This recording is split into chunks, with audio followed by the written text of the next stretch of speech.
Hello. Today we celebrate the legacy of Noel Coward, 100 years on from the time his first play was produced in the West End at the New Theatre, now the Noël Coward Theatre.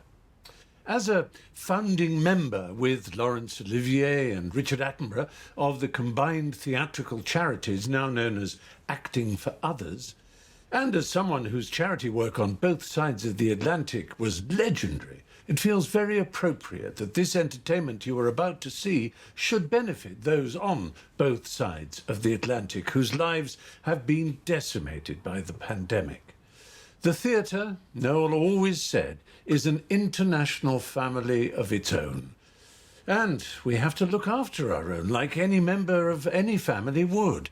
So thank you to all the wonderful performers who are giving their time and their talent for free. We hope you have a marvellous party, but at the same time that you donate whatever you can in whichever country of the world you are watching from, on one of the links that'll come up on your screen. On behalf of everyone at the Noël Coward Foundation, from my fellow incredibly talented contributors, and from Acting for Others and the Actors Fund, thank you.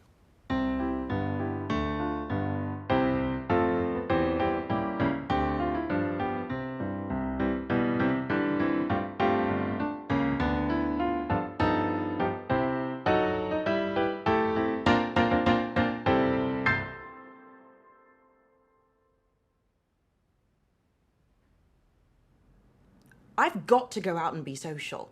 I've got to go out and be social. I've got to be bright and extremely polite and refrain from becoming too loose or too tight.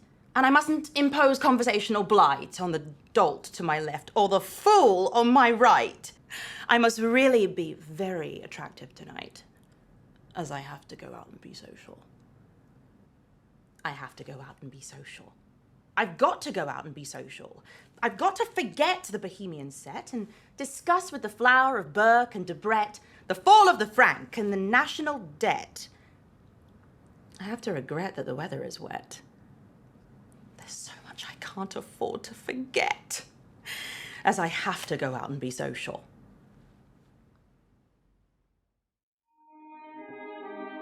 You asked my advice about acting? The simple fact is you have to speak clearly and don't trip over the furniture. And if you need motivation, you think of your paycheck on Friday.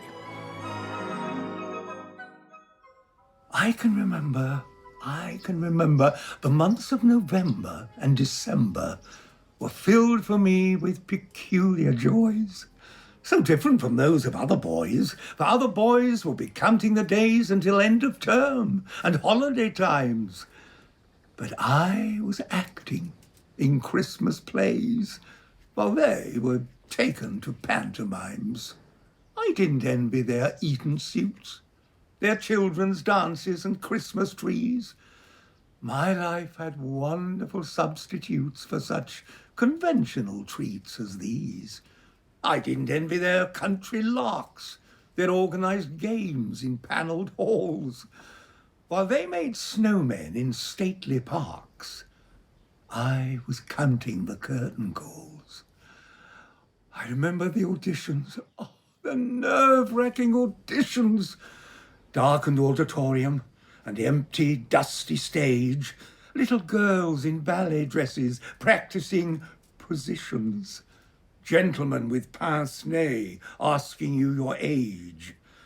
Hopefulness and nervousness struggling within you, dreading that familiar phrase, "Thank you, dear, no more."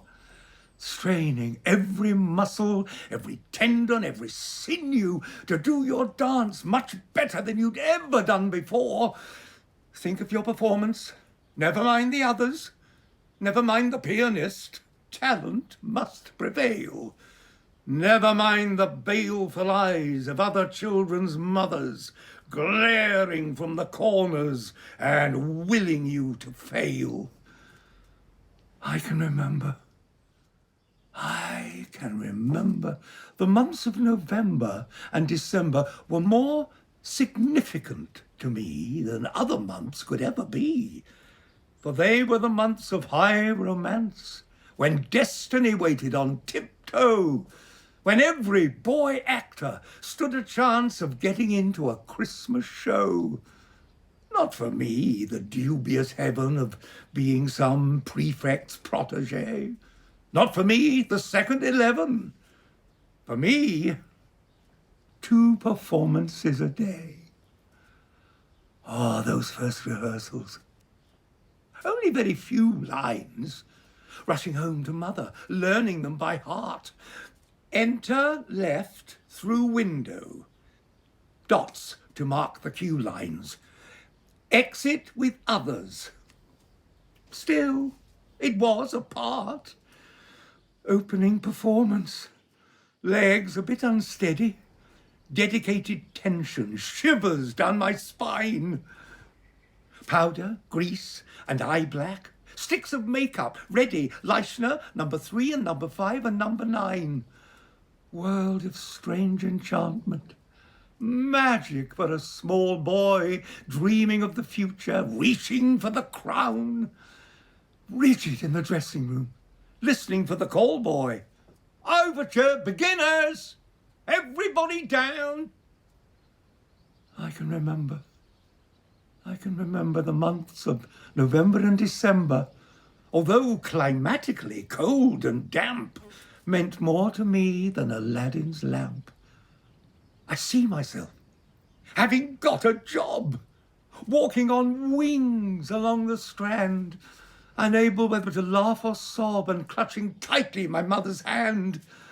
I never cared who scored the goal, or which side won the silver cup. I never learned to bat or bowl.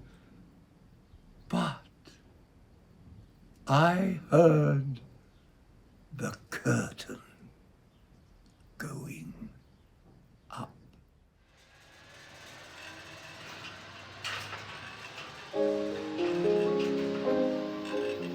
I cannot remember the house where I was born, but I know it was in Waldegrave Road, Teddington, Middlesex. Not far from the border of Surrey, an unpretentious abode which I believe economy forced us to leave, in rather a hurry. But I can remember my grandmother's Indian shawl, which, although exotic to behold, felt cold. Then there was a framed photograph in the hall of my father wearing a Norfolk jacket, holding a bicycle and a tennis racket and leaning against a wall, looking tenacious and distinctly grim, as though he feared they'd be whisked away from him. I can also remember with repulsive clarity appearing at a concert in aid of charity at which I sang not the Green Hill Far Away that you know, but the one by Gounod. I remember a paperweight made of quartz and a somber Gustave Doré engraving illustrating the Book of Revelations, which I am told upset my vibrations. I remember, too, a most peculiar craving for licorice all sorts. Then there was a song, oh, that we two were maying, and my uncle, who later took to the bottle, playing and playing very well, an organ called the Mustel. I remember the smell of rotting leaves in the autumn quietness of suburban roads, and seeing the winter river flooding and swirling over the towpath by the lock. I remember my cousin Doris in a party frock with broderie anglaise at the neck and sleeves, and being told to stir the Christmas pudding on long ago enchanted Christmas Eves. All this took place in Teddington, Middlesex, not far from the Surrey border. But none of these little episodes, none of these things I call to mind, none of the memories I find are in chronological order. Is in chronological order.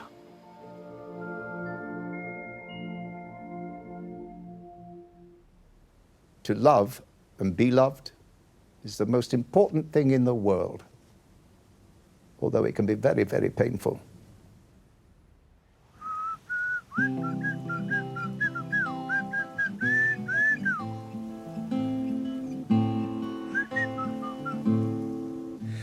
Mother, I have something rather important I need to tell you.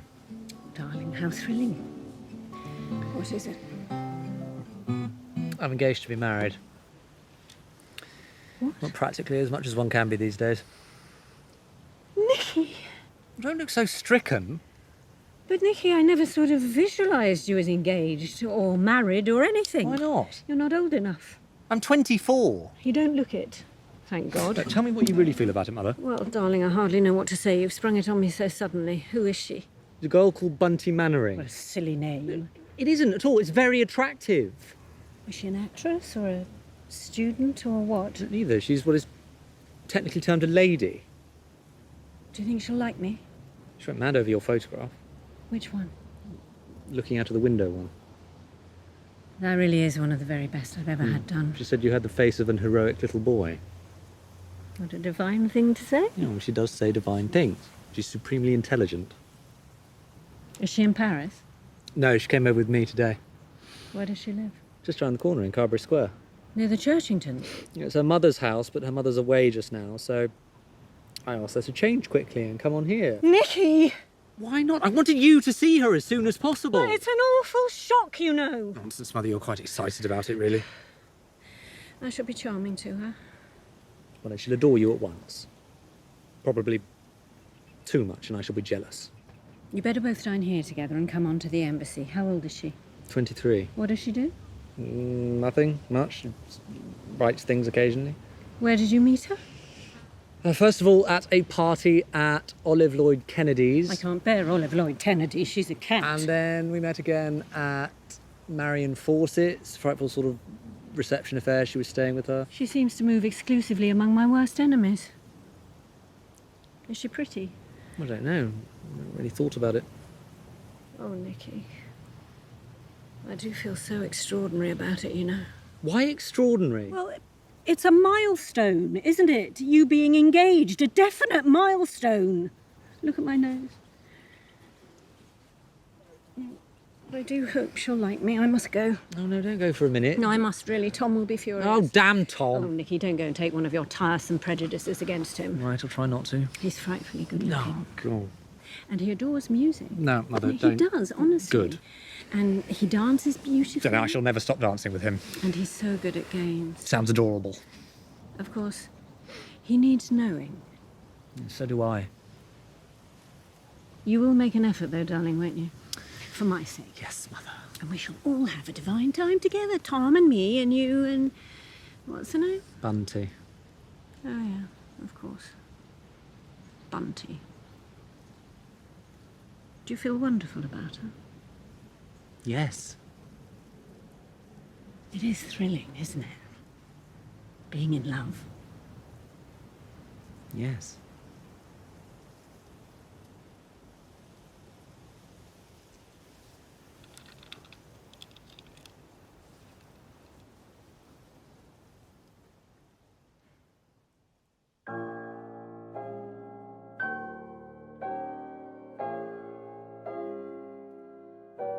A room with a view and you, and no one to worry us, no one to hurry us through this dream we found.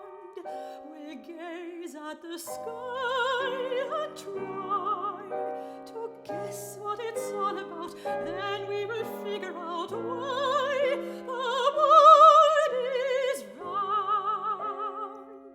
We'll be as happy and contented as birds upon a tree, high above the mountains unseen.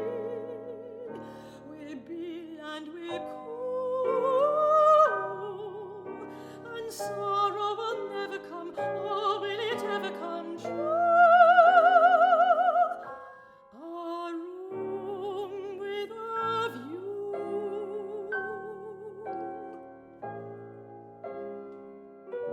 A room with a view and you, and no one to give advice. That sounds a paradise few could fail to choose. With fingers entwined we'll find relief from the preachers who always beseech us to mind our P's and Q's. We'll watch the whole world pass before us while we are are sitting still, leaning on our own window sill. We'll bill and we'll coo, and sorrow will never come, or will it ever come true?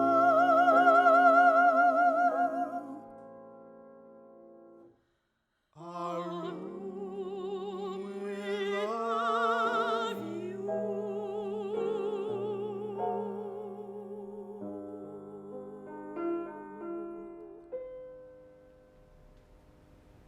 I'm no good at love.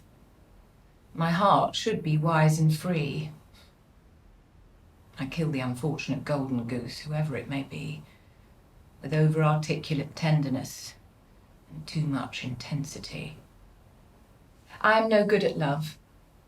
I batter it out of shape. Suspicion tears at my sleepless mind, and gibbering like an ape, I lie alone in the endless dark, knowing there's no escape. I am no good at love. When my easy heart I yield, wild words come tumbling from my mouth, which should have stayed concealed. And my jealousy turns a bed of bliss into a battlefield. I am no good at love. I betray it with little sins, for I feel the misery of the end in the moment it begins. And the bitterness of the last goodbye is the bitterness that wins.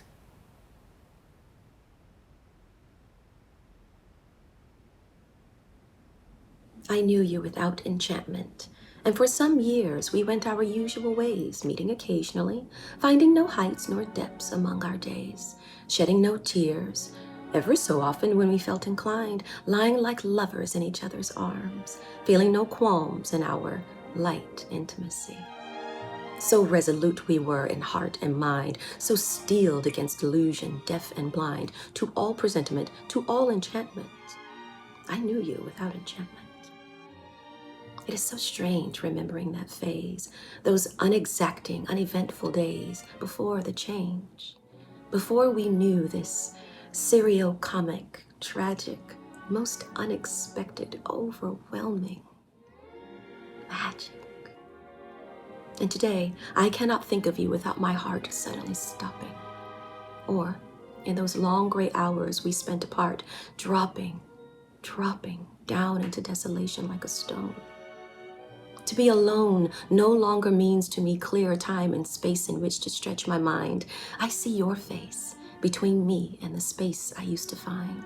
Between me and the other worlds I seek, there stands your sleek, most beloved silhouette. And yet, I can remember not so long ago, we, neither of us, cared nor dared to know how swiftly we were nearing the abyss, this foolish, quite ungovernable bliss. Let's not regret the empty life before. It was great fun and harmed no one. There was no harm in it, and certain moments there was even charm in it. But oh, my dearest love, there was no spell, no singing heaven, no wailing hell. I knew you without enchantment.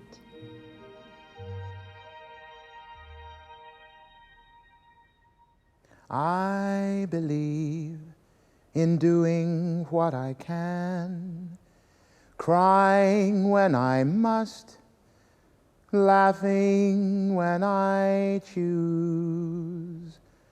Hi-ho, if love were all, I would be lonely. I believe the more you love a man, the more you put your trust, the more you're bound to lose.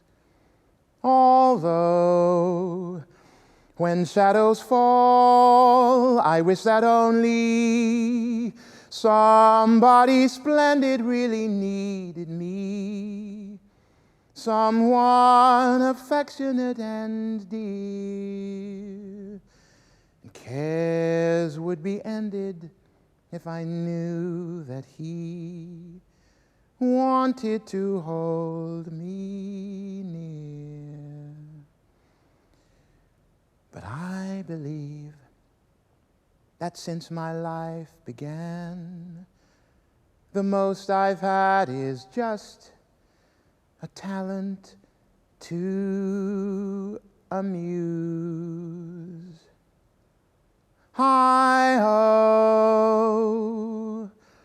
if love were all.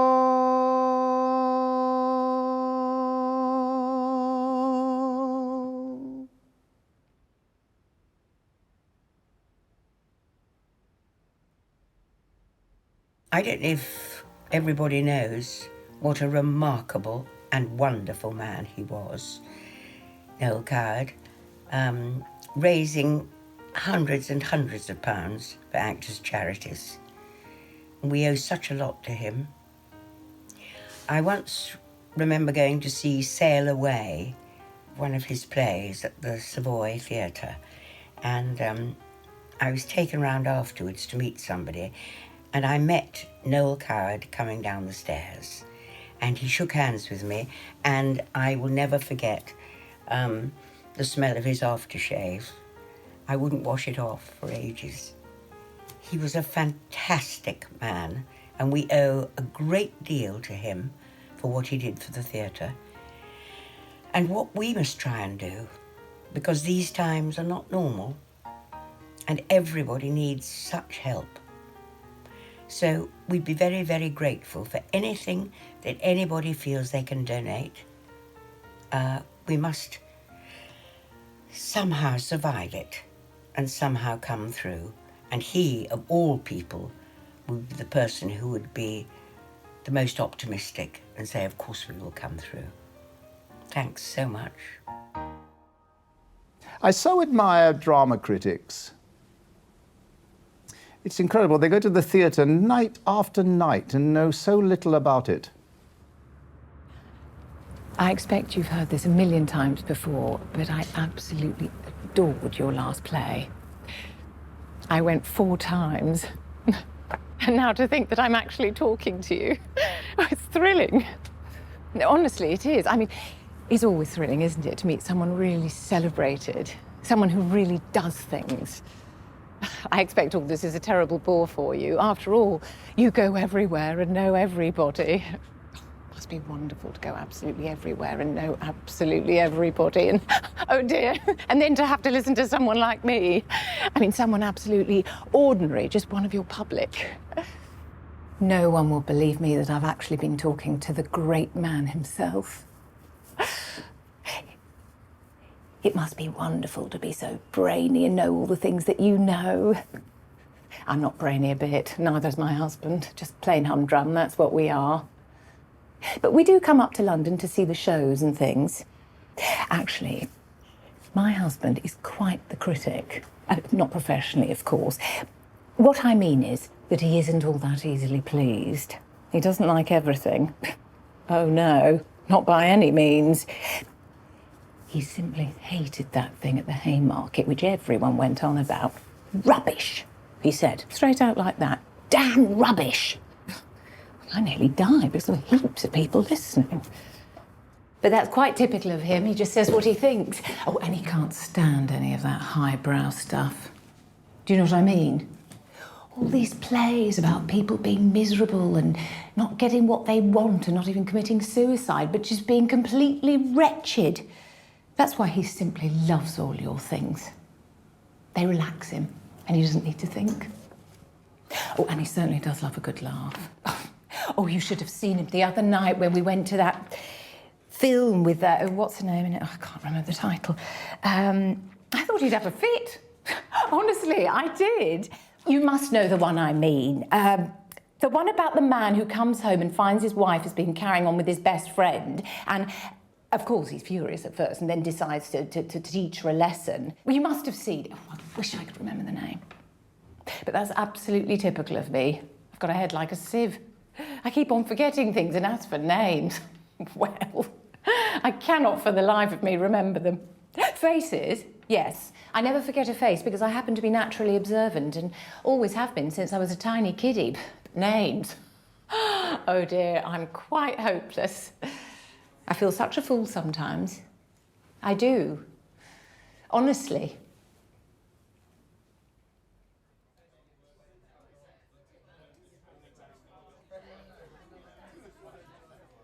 Look at her sitting there, a little way apart. Her tortured hair twisted and bullied into brittle curls, aping the more flamboyant glamour girls. Notice her beady eyes in action as her sorted trade she plies. Watch her lean forward, strained to hear some note of discord in the atmosphere. Some little private sigh uttered unconsciously in passing by. A nuance normal ears might well have missed, but not those of a lady columnist. What was the circumstance? What freak of destiny? What horrid chance? What disillusionment? What venom spur goaded this wretched human scavenger drearily to decide to jetson all decency and pride and choose a life whose livelihood depends upon the private sorrow of her friends? Oh, see how polite they are, bringing her this and that, going too far, showing too clearly in their votive flights how much they fear the column that she writes. Where does the answer lie? Is the demand creating the supply enough excuse for pandering to dead, decaying minds to earn your daily bread? What is it worth in gold? The sale of human dignity, this cold, ignoble, calculating, drab descent into the drains of social excrement. When in the future years, beyond the publicity, beyond the tears her cheerful basement trails cause to flow, she's near to death, will she that instant know how much despair and pain was wrought by her salacious, vulgar brain? Or will she, in the shadow of the hearse, suspect the priest of flirting with the nurse? Pity her if you can, this haunted, mediocre harridan, haunted by fear, a puzzled sense of loss, and all the lives she's nailed upon the cross. Oh,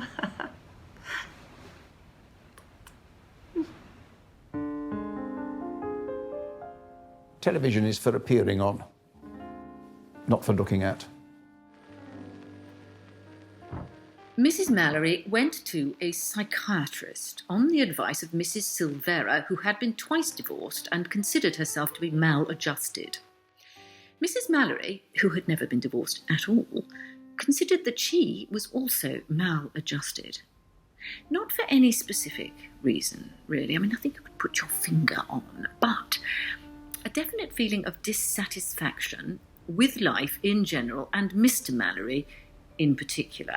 And Deirdre, too, who was no comfort and solace to her mother, though at her age she should have been, but she was an unpredictable character who devoted too much time to rock and roll and none at all to domestic science and helping in the house, and keeping a wary eye open for Mr. Wright to come along and sweep her away to a series of social triumphs in Washington, possibly, or at least Baltimore, which Mrs. Mallory could read about in the gossip columns and send the cuttings to Irma in Minneapolis, who would have to read them whether she liked it or not. Mrs. Mallory lay on the psychiatrist's sofa with her arms relaxed at her sides and her feet sticking up, one to the right and one to the left, like a mermaid's tail.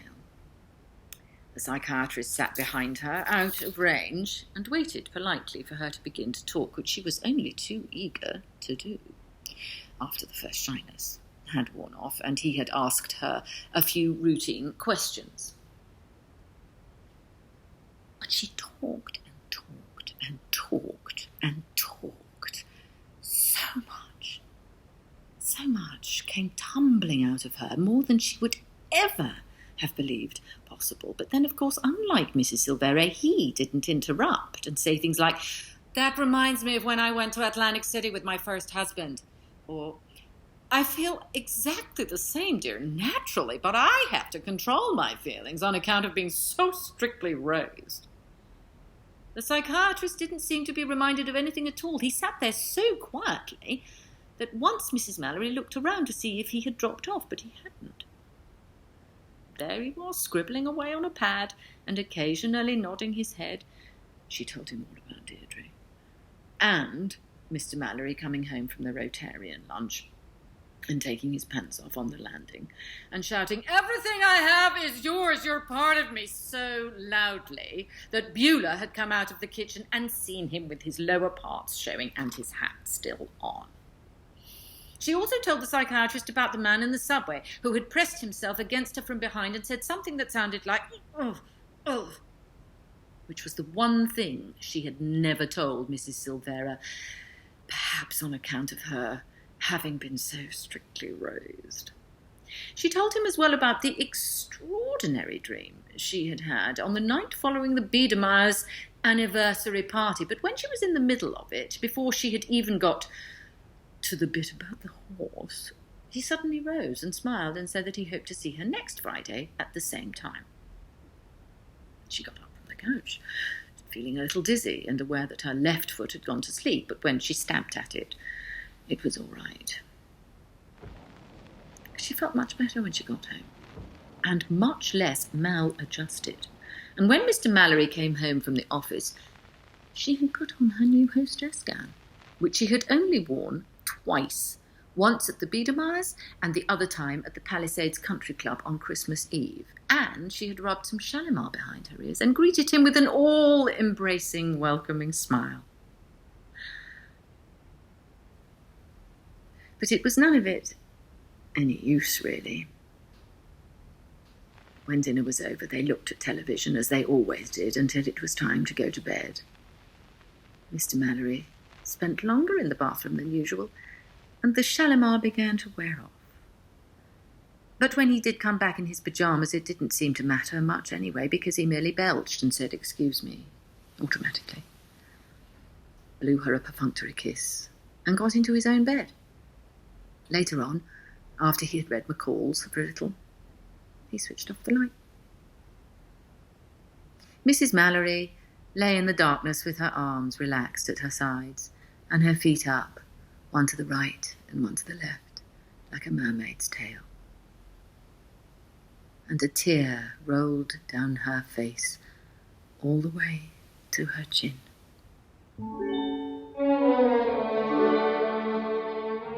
To make the perfect martini, you fill a glass with gin and wave it in the general direction of Italy. I'll sing you a song. It's not very long. Its moral may disconcert you, of a mother and wife who for most of her life was famed for domestic virtue. She had 2 strapping daughters and a rather dull son, and a much duller husband, who at 61 elected to retire, and later on expire. Sing hallelujah, hey nonny no, he joined the feathered choir. Having laid him to rest by special request in the family mausoleum, as his widow repaired to the home they had shared, her heart sang a gay Te Deum, and then in the middle of the funeral wake, while adding some liquor to the tipsy cake, she briskly cried, "That's done! My life's at last begun! Sing hallelujah, hey nonny no, it's time I had some fun. Today, though hardly a jolly day, at least has set me free. We'll all have a lovely holiday on the island of Capri." In a bar on the Piccolo marina, life called to Mrs. Wentworth Brewster. Fate beckoned her and introduced her into a rather queer, unfamiliar atmosphere. She'd just sit there, propping up the bar, beside a fisherman who sang to a guitar. When accused of having gone too far, she merely cried, "Funiculi, just fancy me, funicular." When he bellowed, "Que bella signorina," sheer ecstasy at once produced a wild shriek from Mrs. Wentworth Brewster, changing her whole demeanour. When both her daughters and her son said, "Please come home, mamma," she answered rather bibulously, "Who do you think you are? Nobody can afford to be so la-di-bloody-da in a bar on the piccolo marina." Every fisherman cried, "Viva, viva," and "Che ragazza." When she sat on the grand piazza, everybody would rise. Every fisherman sighed, "Viva, viva, che bel inglese." Someone even said, "Whoops-a-daisy," which was quite a surprise. Each evening, with some light excuse and beaming with goodwill, she'd just slip into something loose and totter down the hill to that bar on the piccolo marina where love came to Mrs. Wentworth Brewster. Hot flushes of delight suffused her. Right round the bend she went. Picture her astonishment. Day in, day out, she would gad about because she felt she was no longer on the shelf. Night out, night in, knocking back the gin, she cried, "Hurrah, funiculi, funicular, funic yourself." Just for fun, 3 young sailors from Messina bowed low to Mrs. Wentworth Brewster, said "Scusi," and abruptly goosed her. Then there was quite a scene. Her family, in floods of tears, cried, "Leave these men, mamma." She said, "They're just high-spirited, like all Italians are, and most of them have a great deal more to offer than papa in a bar on the piccolo marina."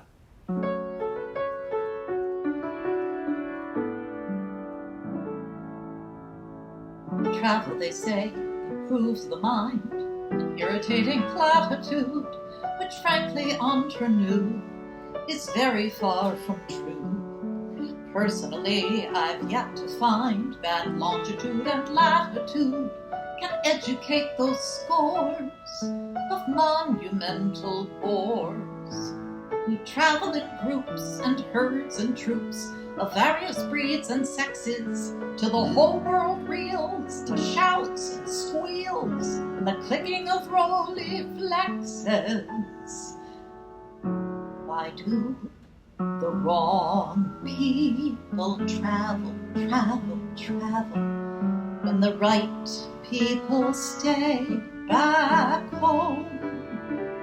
What compulsion compels them? And who the hell tells them to drag their cans to Zanzibar instead of staying quietly in Omaha? The Taj Mahal, the Grand Canal, and the sunny French Riviera would be less oppressed if the Middle West would settle for someplace rather nearer. Please do not think that I criticize or cavil any genuine urge to roam. But why, oh why, do the wrong people travel when the right people stay back home and mind their business when the right people stay back home? With Cinerama, when the right people stay back home, I'm merely asking why the right people stay back home.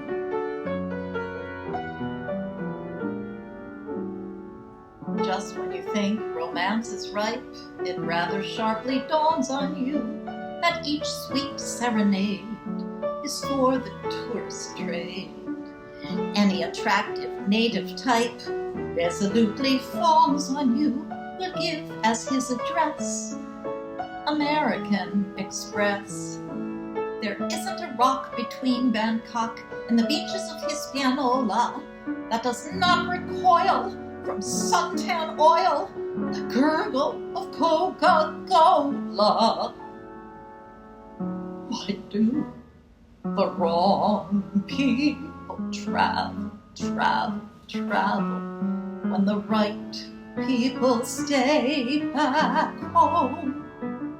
What explains this mass mania to leave Pennsylvania and clack around like flocks of geese, demanding dry martinis on the Isles of Greece? In the smallest street where the gourmets meet, they invariably fetch up, and it's hard to make them accept a steak that isn't served rare and smeared with ketchup.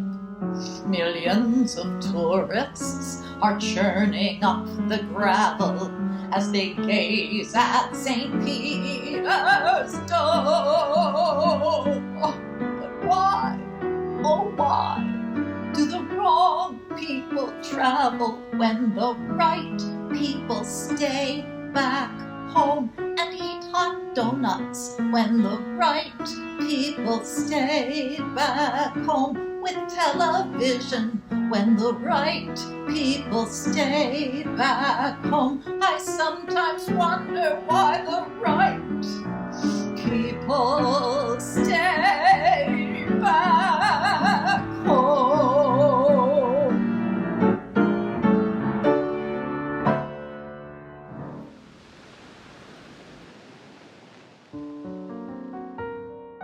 Sunburn can be very attractive, but only if it's even.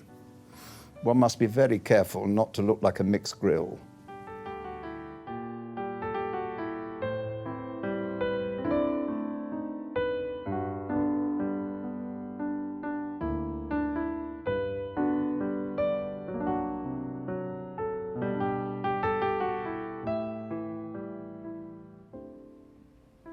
This is to let you know that there was no moon last night, and that the tide was high, and that on the broken horizon glimmered the lights of ships, 20 at least, like a sedate procession passing by. This is to let you know that when I turned out the lamp, and in the dark I lay, then suddenly piercing loneliness like a knife twisted my heart, for you were such a long, long way away. This is to let you know that there are no English words that could ever explain how, quite without warning, lovingly you were here, holding me close, smoothing away the idiotic pain. This is to let you know that all I feel for you can never wholly go. I love you and miss you, even 2 hours away, with all my heart. This is to let you know.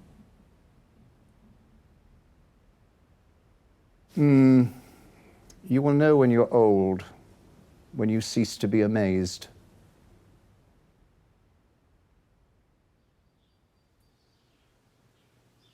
I like looking at the mountains because they keep changing.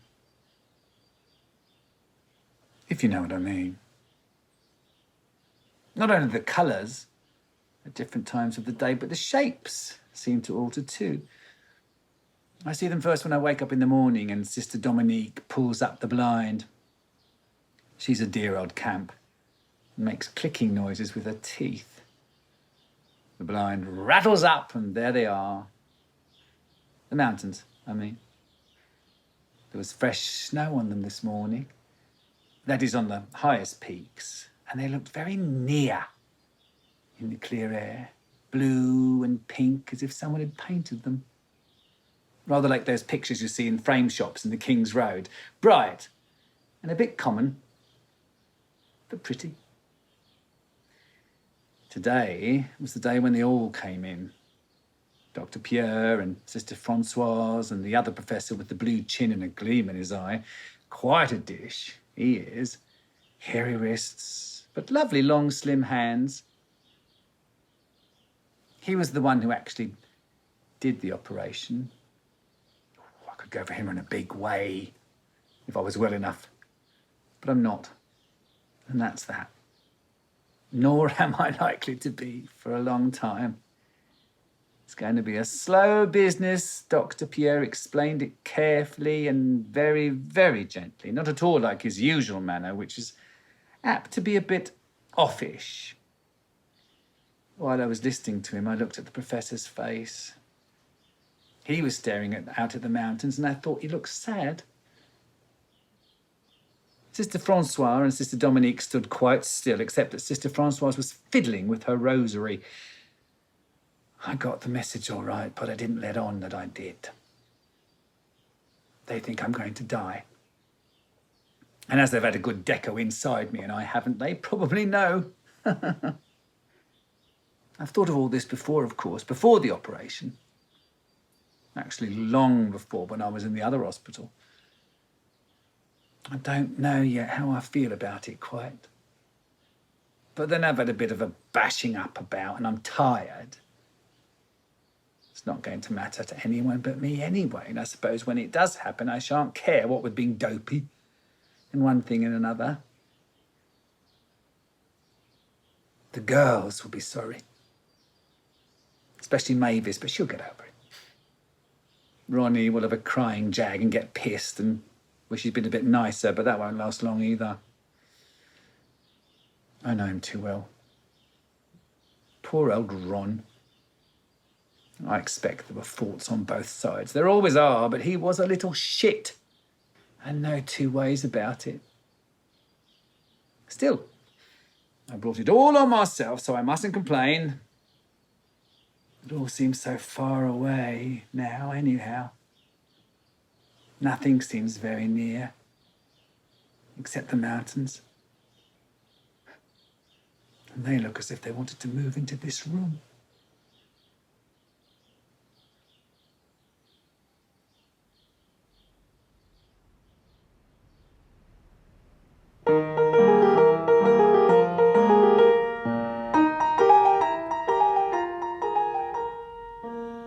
Quite for no reason.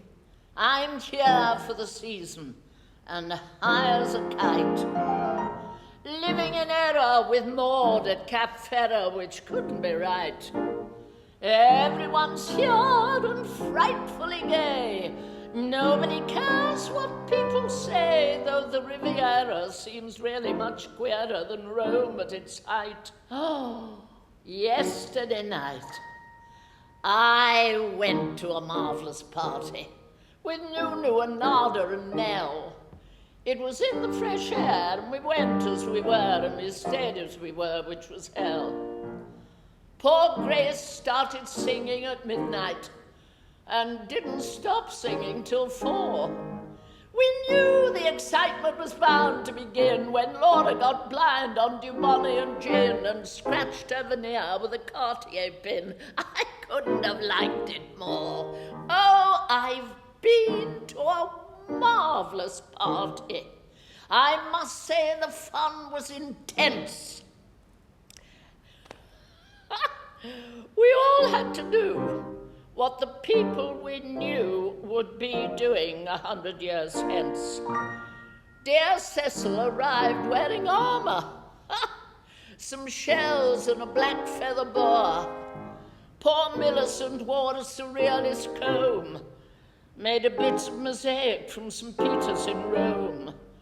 But the wait was so great that she had to go home. I couldn't have liked it more. You know, people's behaviour away from Belgravia would make you aghast. Well, so much variety, watching society, scampering past. If you have any mind at all, Gibbon's divine decline and fall seems pretty flimsy, no more than a whimsy. By way of contrast, on Saturday last,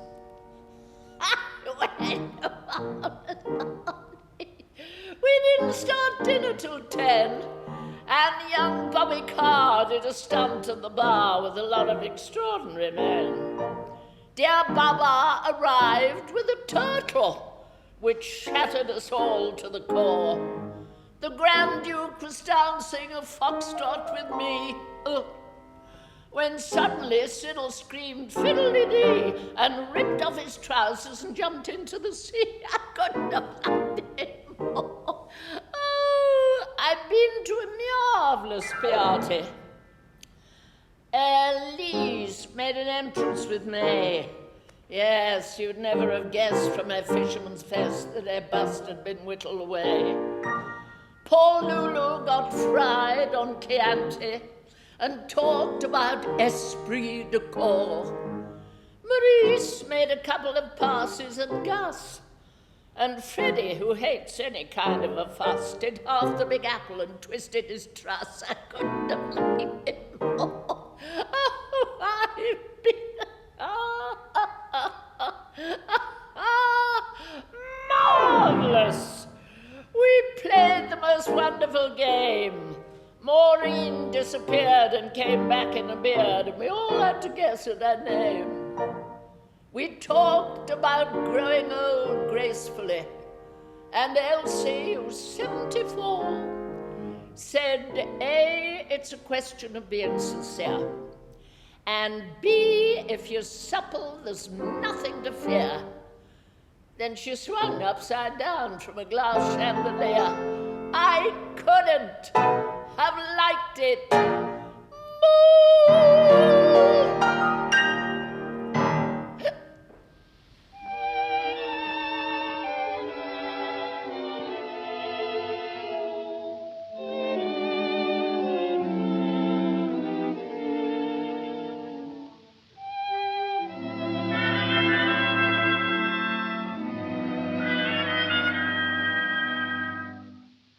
The party's over now, the dawn is drawing very nigh, the candles gutter, the starlight leaves the sky, the thrill has gone, to linger on would spoil it anyhow.